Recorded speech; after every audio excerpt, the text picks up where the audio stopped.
வணக்கம் மக்களே. இந்த வீடியோவில் நம்ம என்ன செய்தி பார்க்க போகிறோம்னா, லேடி சூப்பர் ஸ்டாருக்கு வில்லன், சின்னத்தம்பி குஷ்புவுக்கு அண்ணன், மதுவால் மரணித்த இந்த நடிகர் யார் தெரியுமா? இணையதளத்தில் வைரலாகும் அவருடைய செய்தி. வாங்க என்ன தகவல் என்ன செய்தின்னு இந்த வீடியோவில் விரிவாக பார்க்கலாம். அதுக்கு முன்னாடி முதன்முறையாக நம்ம சேனலை ஃபஸ்ட் டைம் பார்க்குறீங்கன்னா சப்ஸ்கிரைப் பண்ணாதவங்களாம் சப்ஸ்கிரைப் பண்ணிக்கோங்க. பெல் பட்டன்ஸ் மூலமிக்கி நம்ம சேனலோட நோட்டிஃபிகேஷனை எனபிள் பண்ணிக்கோங்க. நாங்கள் போடுற வீடியோ எல்லாமே உங்களுக்கு உடனுக்குடனே வந்து சேரும். 1989ஆம் ஆண்டு பாசில் இயக்கத்தில் கார்த்திக் குஷ்பு நடித்து வெளியான வருஷம் 16 என்ற படத்தின் மூலம் தமிழ் சினிமாவில் அறிமுகமான நடிகர். சினிமாவை பொறுத்தவரை ஒரு படம் வெற்றி பெற்றால் தோல்வியடைந்தாலோ நிர்ணயிப்பது அந்த படத்தின் வில்லன் கேரக்டர் தான் என்று சொல்லலாம். ஒரு படத்தின் வில்லன் ஸ்ட்ராங்காக இருந்தால் ஹீரோ அவரை வீழ்த்த என்ன செய்கிறார் என்பது சுவாரஸ்யமாக காட்ட முடியும். அதே சமயம் வில்லன் கேரக்டர் டம்மியாக இருந்தால் ஹீரோ எவ்வளவு பெரிய ரிஸ்க் எடுத்தாலும் அதில் சுவாரஸ்யம் இல்லாமல் போய்விடும். வில்லன் கேரக்டர் சிறப்பாக எழுதப்பட்டிருந்தாலும் அதை திரையில் தனது நடிப்பில் மெருகேற்றும் நடிகர்கள் எப்போதுமே ரசிகர்கள் மனதில் நீங்காத இடம் கிடைக்கும். அந்த வகையில் தான் மக்கள் மனதில் கவனத்தை ஈர்த்த நடிகர் தான் உதய் பிரகாஷ். மணிகண்டன் என்ற இயற்பெயர் கொண்ட இவர் தமிழகத்தில் ஊட்டியில் 1964ஆம் ஆண்டு பிறந்திருக்கிறாரு. இராணுவ வீரரான தந்தையின் கண்டிப்பான வளர்ப்பில் உதய் பிரகாஷ் வளர்ந்திருக்கிறாரு.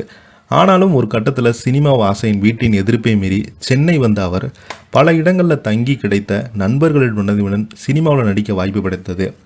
1989ஆம் ஆண்டு பாசில் இயக்கத்தில் கார்த்திக் குஷ்பு நடிப்பில் வெளியான வருஷம் 16 என்ற படத்தில் சினிமாவில் நடிகராக அறிமுகமானார்.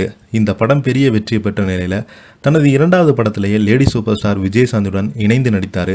தனது நண்பர் ஒருவரை பார்க்க தனது அறைக்கு வந்த தயாரிப்பாளர் ஒருவரின் மனதை கவர்ந்த உதய் பிரகாஷுக்கு விஜயசாந்தியுடன் நடிக்கும் வாய்ப்பு கிடைத்தது. தெலுங்கில் வெளியாகி பெரிய வெற்றி பெற்றிருந்த இந்த படம் வைஜெயந்தி IPS என்ற பெயரில் தமிழில் டப்பிங் செய்யப்பட்டது. 2011ஆம் ஆண்டு சினேகா நடிப்பில் இந்த படம் ரீமேக் செய்யப்பட்டது. இந்த படத்தை தொடர்ந்து தமிழில் பிஸியாக நடிகராக வலம் வந்தார் உதய் பிரகாஷ். 1999ஆம் ஆண்டு பிரபு நடித்த வெளியான சின்னத்தம்பி படத்தில் குஷ்புவின் 3 அண்ணன்களின் ஒருவராக நடித்து அசைத்தினார் உதய் பிரகாஷ். சுந்தர்சி இயக்கத்தில் மேட்டுக்குடி என்ற படத்தில் நடிச்சிருந்தார். ரஜினிகாந்துடன் மன்னன், வீரா, உழைப்பாளி, சரத்குமாருடன் சாமுண்டி, கட்டபொம்மை உள்ளிட்ட பல படங்களில் வில்லனாக நடித்திருந்தார். 2004ஆம் ஆண்டு மரணம் அடைந்தார். முன்னணி வில்லனாக நடிகராக வந்த குடிப்பழக்கத்தால் வீழ்ந்து போனார். அப்பா இராணுவர் கட்டுப்பாட்டில் வளர்த்த உதயபிரகாஷ் சினிமாவில் கிடைத்த நட்பு வட்டாரங்களால் இணைந்து மது குடிக்க தொடங்கி ஒரு கட்டத்தில் மதுவுக்கு அடிமையிட்டார். இதனால் பட வாய்ப்புகள் இல்லாமல் இருந்த அவர் ஒரு கட்டத்தில் கல்லீரல் பாதித்த நிலையில் இருந்திருந்தார். அதன் பிறகு இயக்குனர் P. வாசு அவரை மருத்துவமனையில் அனுமதித்த நிலையில் சிகிச்சை இருக்கும்போதே அங்கிருந்து கிளம்பியிருந்தார். அதன் பிறகு குடிக்க தொடங்கிய அவர் நடிகர் சங்கம் உள்ள தெருவில் நடுரோட்டில் வீழ்ந்து மரணம் அடைந்தார்.